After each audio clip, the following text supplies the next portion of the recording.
Welcome to Never Rewrite. I'm Isaac Askew. And I'm Jeffrey Sherman, and today we're going to talk about better and worse ways to structure negative feedback. hmm Uh, this is a perennial thing, especially if you are, like Isaac and I are, in the hey, look at this legacy code and what should we do with it? And the answer is obviously your plan to rewrite it is terrible and flawed. And if you tell people that their plan is terrible and flawed, they will not hear you after that. hmm They will shut down. And so, better and worse ways to give feedback. All right. One thing I was doing yesterday that I was looking at a piece of old code that had years of history with half a dozen developers, none of whom were still in the company. And so my first inclination was to start a rant about all the past developers and all the decisions that they made and everything else. And I stopped myself and I said, well, this is all true, but none of those developers are here. They're never going to see this. And the people who are here are just going to shut down if I start ranting at them. hmm Because what they need to know is, why is this code wrong now? And so Right. instead of the whole history, I said, this is what the code, these are the flaws in the code. This is why this code gets us in trouble. And I ignored how many times we've tried to fix it in the past because it doesn't matter anymore. Because none of the people that were there in the past are there. So why does this code get us in trouble? Instead of this code is bad, what hmm specifically about the code is bad? And don't say it's bad.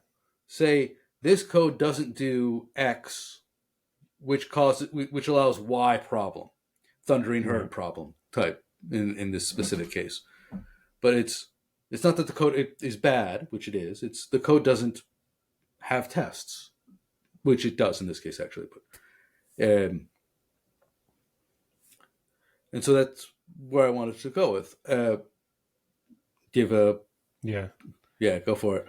I think your case is kind of an interesting one because the people aren't there. So Yes. if people still are there, you have to word it more carefully, right? In this case, you have the ability to shit on it, and you choose not to, which is nice. Well, But I think shitting on other people, it won't for it. You also don't want to ever do that. You especially don't ever want to directly shit on people who are no longer at the company. hmm Like we all have it. Everyone uses Git. All the code is in Git. If anybody cares to see whose yeah. fault this is, they can look.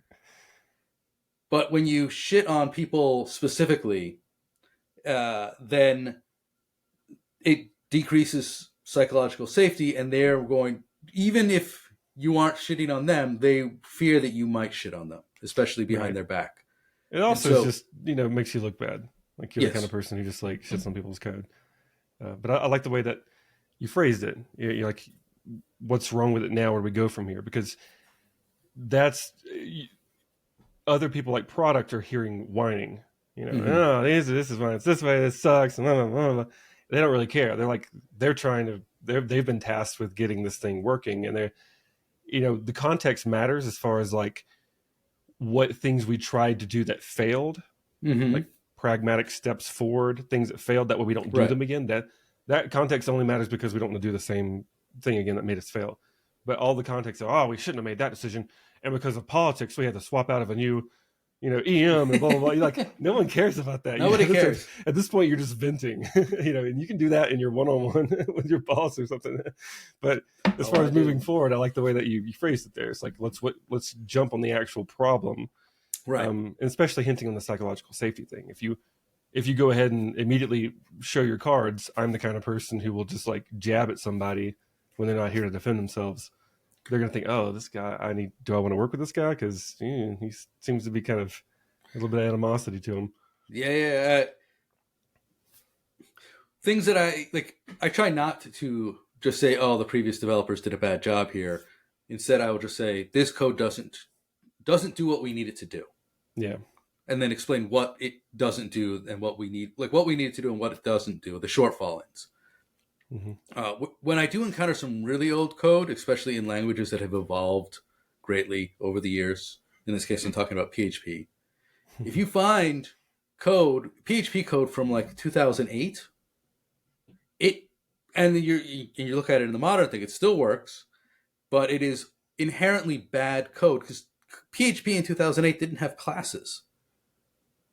Mm. Period. It did not have classes in 2008. It was all it. You had to arrange things with includes, and you needed to use directory structure it was a. It was not a good language. It was not a great language in 2008. And if you happen to see some code from 2008, it's going to be bad code by modern standards. Right. Even if a really bright person had right. to write that. Even if the best developers in the world wrote it, because that was the limitations of the language at the time. And you shouldn't blame. It's the one thing I do if I encounter that is I'm like, oh, like I know this is going to be a problem because the code is so old. And then you mention how bad PHP was back then. Well, even still, we've talked about something similar in recent episodes about having empathy for the developer that came before. Right. Because you don't know the constraints they were under. Like, people who are incredibly sharp write terrible code when they're put under a very harsh time constraint or a financial constraint, right? Well, as a counterexample, I know I've worked with some COBOL developers who are working on virtualized mainframes from the 60s, and that code can be totally crazy, but they are good developers because they're like, look, this is the constraints that we're under. Right. And the constraints we're under is 1960s technology. And yes, I'm like, well, of course. Yes, of course you have to do all this stuff with repurposing interrupts and all of these things because that's where you are. You have to meet, you have literal hardware limitations. Right. And if you say, oh, well, COBOL sucks. It's like, well, not exactly. This kind of reminds me, it's a soft tangent here. There's a book I'm reading called Think Like a Programmer. I forget the author, but I think the book's famous enough that you could Google it and find it. But they talk about problem solving. Yeah. And the idea of the Star Trek reference, the Kobayashi Maru, which is Captain Kirk basically, he's given this unwinnable scenario. And instead of trying to decide on what to do in this unwinnable scenario, he just hacks the program so that he can win. And that's called avoiding the problem in this case. So the idea of, oh, that language sucks, we should do something else. That's avoiding your problem. That's your Kobayashi Maru. Instead of actually trying to fix it, let's find a clever way to avoid it. But he talks about how problem solving kind of revolves around constraints. That's the whole point of it. If you look at code and think, oh, I can write something better than that, you're probably not thinking of the constraints. You're thinking of a boundless way of, oh, if I was in charge to do everything here, yes, I would. And then once you introduce the constraints of financial constraints or what the customer actually wants versus what you wanted to design just because you wanted to show off all these other things, then suddenly the problem becomes a lot hairier than you expected. And when you look in the past and you see somebody's Git commits from 10 years ago too, you have zero clue on, I mean, you have to put so much context together, what was going on at that time, what technologies were available at the time that you maybe just assumed were available today that weren't available then. So you do have to have an enormous amount of empathy of the previous developer. And so feedback especially becomes super, you have to keep that context in mind when you give feedback. So if that developer is still there too, you wouldn't look at the code and be like, wow, ooh, what an embarrassing thing to run across, John. I'm thinking back, there was a case where I had to make I don't remember the exact, AWS in 2014 had the only NoSQL store that could store arbitrarily large data blobs on AWS in 2014 was Postgres. I don't know if it's still true, but I needed them to be greater than like 5 megs sometimes. Okay. And certainly it was true in 2014 that every NoSQL system they had was optimized for under 512K. Okay. Right? You could do a half meg, and that was it. And then the only other option was Postgres. And so I built this system, and I used Postgres because I needed arbitrarily large, because I knew I needed more than half a meg. And years later, somebody was like, "Oh, we should revise this," and I don't know what idiot was using Postgres, but we should be using these other things. Yeah. And I was still there, and so I saw the proposal, and I said, "Oh, great! I'm the idiot who used Postgres, and here was the constraint, Mm-hmm. right? I'm so glad to hear that Amazon has fixed this." And they looked at me. I'm like, "Amazon has fixed this, right?" And they're like, "Well, I never checked." I'm like, "Okay, go check. Make sure that they've lifted this limit." Yeah. Because I think it was like Mongo or Couch or something, and it doesn't have an inherent limit, but on AWS it did. Right. Yeah. Yeah. And then they came back and was like, actually, yeah, you can't use that still on AWS. This was like, again, 2016 by that point. It was still a decade ago. Oh, jeez. Yeah. Wow. Time is another way to give better negative feedback. Don't remind the developers how old they are. Ah. I know this was cool when you were a kid. Oh, I remember PHP. Wow, Yeah. that was decades ago. I remember when Java was cool. I remember when Java was invented. I do. I don't. I was 5 years old. I was doing other things. Java was cool, man. 96, 94, 2 maybe. Yeah. 95. Long time ago. I just looked it up recently. It came out the same year as JavaScript, PHP, and Ruby. That was a good year. All wonderful languages. A great year. And Windows 95. Yeah. Probably did come out in 95. Windows 95 came out in 95. Probably came out in 94, 96. At the end of the year. No. Whatever. Anyway, that's we don't need to bash on Microsoft. But if you wanted to give Microsoft feedback, don't start by telling them how much Windows sucks. So, yeah. Back to the feedback conversation. Yeah. Some interesting things I was thinking of as you were describing feedback on the mysterious developer that came before kind of thing, or just how to frame feedback or frame what happened to a code base. Usually the case is that people are still there at the company. At least in my experience, at least one person is still there that's touched the code. Do you have any feedback or any examples of how to give feedback on, like, to people's faces, like a PR review, or maybe somebody's really excited about something, they want to share it, and you look at it and you go, that was the complete wrong direction. How do I say that in a way where I'm not just going to tear down their enthusiasm? Yeah. So the first thing you do is, or not the first thing you do, a thing you never do is get attacking them personally. And it's easy to slip up and say, "Oh, you made a mistake with this code." You have to always phrase it as, the code doesn't do this. Yeah. It's never your code, it's the code. And it's never you wrote the code this way, it's the code doesn't work the way this way. Or the code works this way, and here's the problem I see with it. And so as much as possible, you need to disassociate the developer from the code.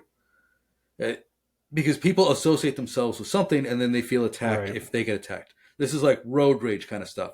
You cut somebody off on the highway, or if you get into a small fender bender and when you damage somebody's car, people can become extremely enraged as though you've hurt them personally. Right. As opposed to the object that they owned. Yeah, yeah. And so you as much as possible, disassociate the developer from the code. Talk about the requirements.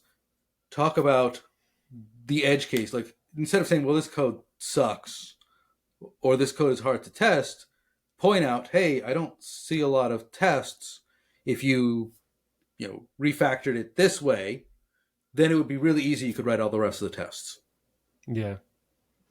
I like the way you phrase that too. Like, I can imagine myself even going to PR and saying, this is looking solid, but does this solve this other particular case here? Because I remember this customer wanted this. Does it happen to be able to?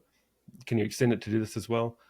Question, and even if you know the answer to that, yes, right? Like you're asking it in a way that's to point out it doesn't mean a constraint, in a way that's saying this code not. Wow, how did you forget this? Your code is poor. I don't like it. Yes, asking for clarification, be like, oh, okay, I see what you did here. How does the code handle this constraint? Or Get a conversation started on that. Get a conversation started, or point out a constraint that was missed. Ask for a test for the constraint that was missed. Mm-hmm. Like, oh, this is, I don't see a test for this very important constraint. Could you add one? And then when they try to add one, they will realize, oh, the code doesn't do that. Yeah. That's an interesting one. I think this is called the Socratic method, where you're trying to lead someone through. The Socratic method is where you're trying to lead someone through dialogue, and this is similar, where you're trying to lead a instead of pointing out the problem directly, you are trying to almost help them. It's almost like it's similar to rubber ducking in a way, or today it would be more like vibe coding. You can go talk to ChatGPT and help it kind of tease the idea out. And what about this case? What about that case? Be more vibe chatting, because you'd be asking the thing and have it respond, and you wouldn't want it code. You're not having it do code. You're having it talk to you. Yeah. I'm reminded of an old. Rubber ducking is. Oh, go ahead. Sorry. I was going to tell an old bad Yiddish joke where. Go ahead. Man calls over the waiter, says, "Waiter, try the soup." And the waiter goes, "Well, what's wrong with the soup?" Man says, "Waiter, just try the soup." Is it too hot? Is it too cold? Is there a fly in the soup? Waiter, just try the soup.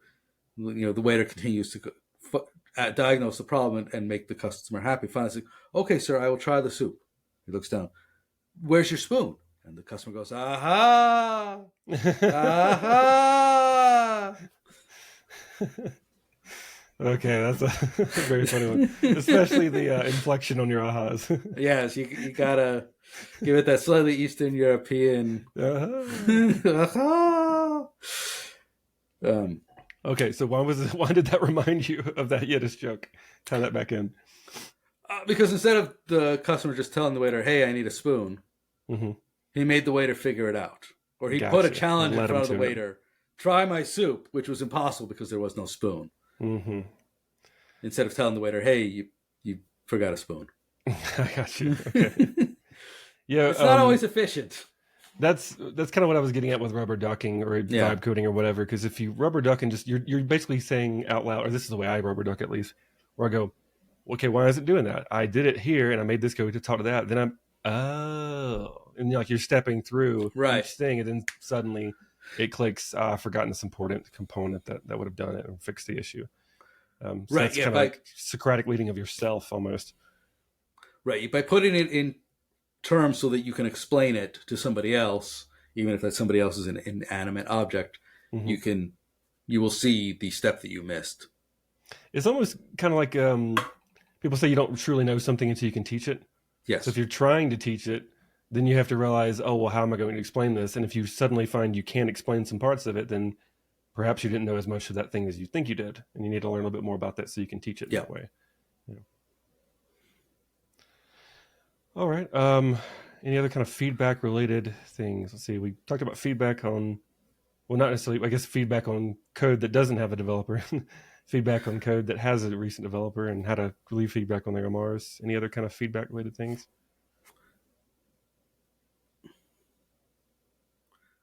I don't have a good answer to this one, so let me throw it to you to see if you have an answer. Okay.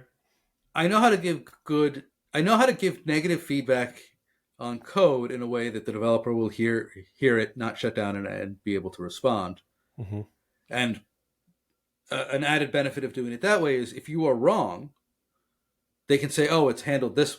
So an example of, "Oh, you've missed a constraint." Instead of saying, "Hey, you missed a constraint," and then they say, "No, I didn't," you say, "How does this constraint work?" And then they can, if you've screwed up and they did actually cover it, they say, "Oh, it's like this," and you say, "Ah, cool." And you haven't told them that they were wrong and they did. But if it's visual, so UX type issues, I don't know how to give. And I think part of the problem there is because you give UX feedback in person, in a discussion, and not like through GitHub or something. It can always be more personal.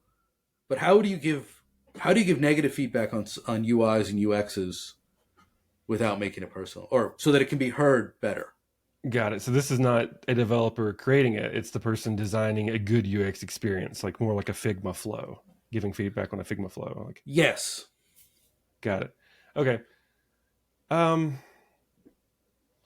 I'm trying to think of the way I would probably do the flow because I've done.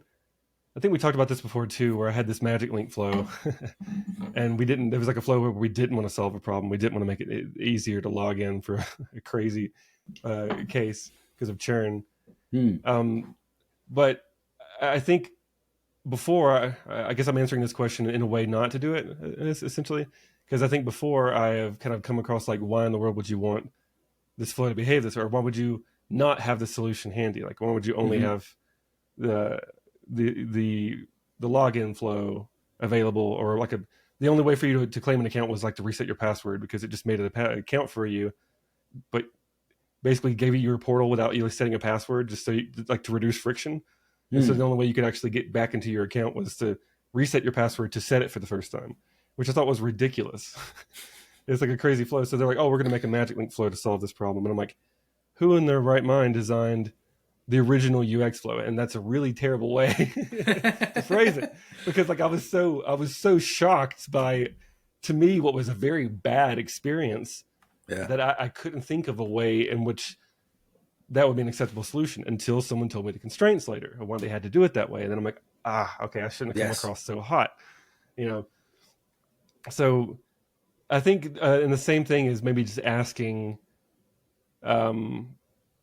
if it meets constraints. So if someone's walking you through a particular brand new product flow, first thing I want to do is understand, okay, why did we even build this? What problem does this solve for the customer? So they need to start with the context. Customer is complaining, they need this. So I put myself in the shoes of, I'm an annoyed customer. I'm trying to pay for this new service. And if this thing works, it will help me run my business more smoothly because of these reasons. And then with that hat, when I'm wearing that hat, I go through the UX flow, step through each step.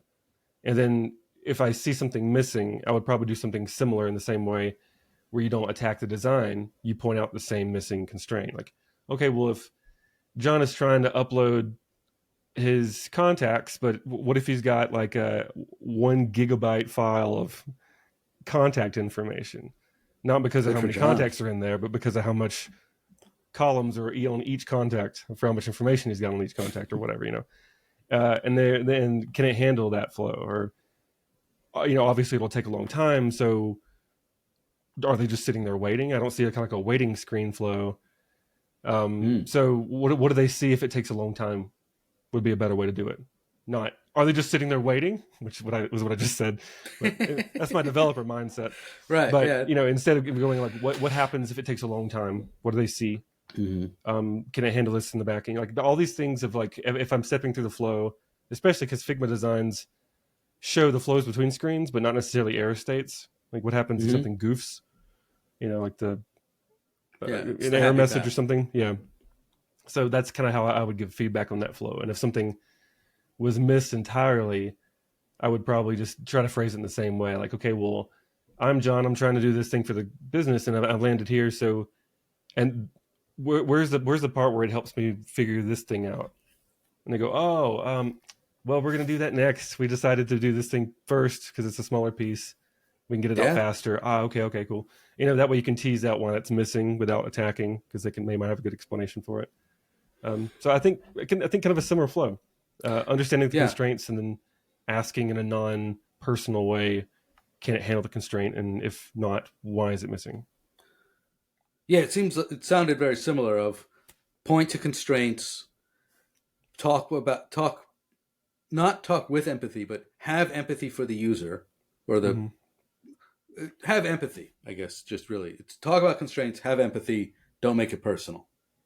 Yeah, have empathy for the customer and for the person who you're giving the review for. Yes, and maybe not always, but I'm wondering if commonly approaching it from the perspective that they're probably right? Like they've done it in a reasonable way, and they've left off things for a reason, rather than immediately thinking they're stupid for not including it. Right? Yes, I don't know that I would assume that they are right. But I would phrase it in a way that leaves open the option that they are right. Yeah, well, assume positive intent. Assume they weren't lazy. Assume that they didn't include some pieces for a legitimate reason, like reducing scope or something like that, rather than jumping into like, why is this missing? Right, and it may not be missing. You might be wrong. Right. Yep. And then also your context may, I mean, by the time you get a review on it, they may have already had a discussion about, well, we're going to reduce scope, and so we're going to cut this and cut that, and maybe you weren't even privy to that conversation. It happened a couple hours ago, and you think you know all about what's about to get delivered, and they're like, oh, we just made a change, and actually we're going to, here's one example. There was one product flow that was testing to see if people wanted the product, and it's like, hey, here's an upsell. Do you want it? And it was like, yes. And as soon as you hit yes, it's like, here you go. Oh, this product's not available yet. We put you on a waiting list. It was a test to see how many people actually clicked it because they were wanting to actually understand, should we build this thing? Yeah. And so it kind of sucks that as soon as you're like, oh, wow, I'm really interested in this new product. So, kidding, it's not actually real. Yeah. But, you know, like, and that might be intentional. Maybe you didn't, again, maybe that's way better than actually building the product right now. Oh, it is. Yeah, right. So why is this whole flow missing? We decided to cut all of that and just see if people would click yes. And if not, we're not even going to go this route, and we're going to save $500,000. Yes. Developer time is expensive. Awesome. I think we should leave it there. Mm-hmm. A quick reminder to everyone, if you like the show, please click like and hit subscribe. If you're on YouTube, and rate us 5 stars. If you're on podcasty things, yes, like Apple Podcasts. Subscribe to Spotify. us in your favorite podcast app, as they say.